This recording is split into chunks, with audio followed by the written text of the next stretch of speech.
Hello, hello, hello! Ang ating recipe nga pala ngayon ay etong ginisang munggo na may tofu at merong okra. Okay, eto nga pala ang ating ingredients na mga ginamit. Kamatis, tapos eto yung okra natin kasi nakita ko siya sa rep eh. Medyo pumapanat na kaya kailangan maluto na.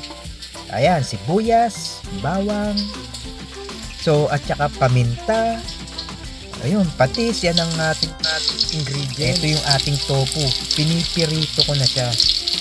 Kasi ang gusto ko, ang style ko dito ay gusto ko crunchy yung tofu na nakalagay sa ating munggo.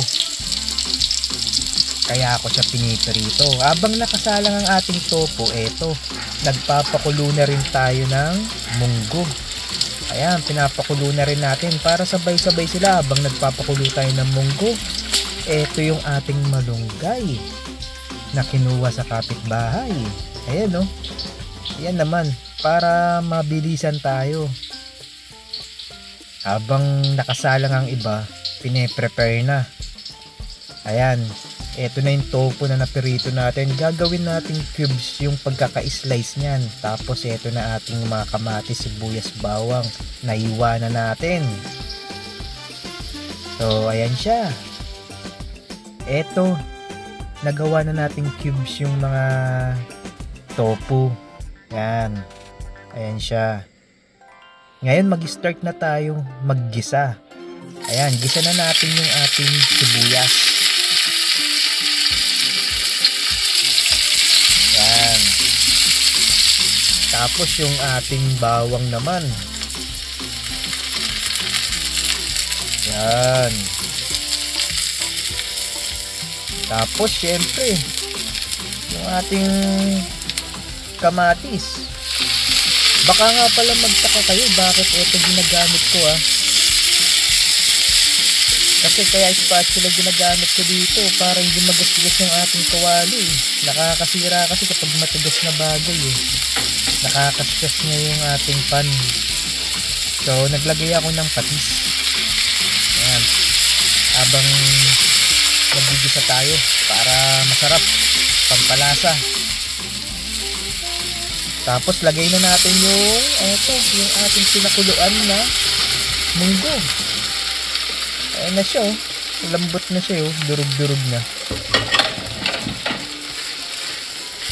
Ayan, halu-haluin lang natin.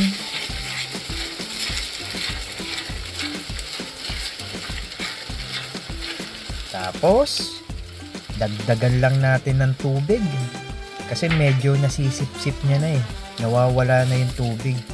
Kaya sa mga gusto, kayo na lang yung mag-adjust kung gaano sa tingin nyo ang gusto nyo, kung malapot ba o medyo parang matubig siya.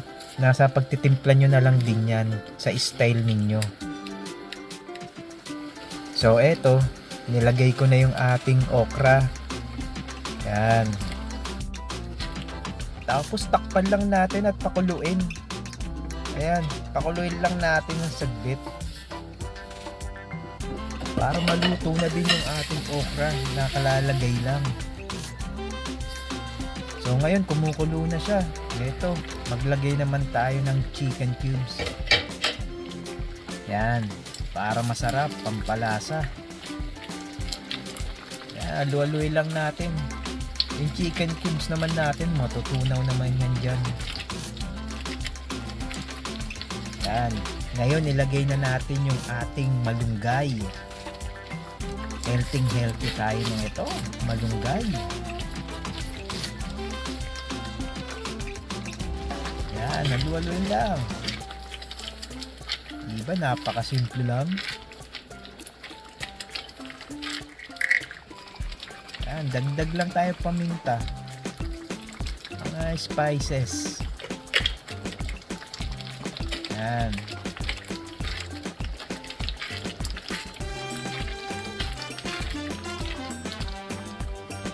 Ngayon, patis. Tapos titikman natin kung anong lasa, kung okay na ba. Basta tansya-tansyahin nyo lang, nasa sa inyong panlasa yan. Kung anong lasa ang gusto nyo. Ayan, titikman ko na.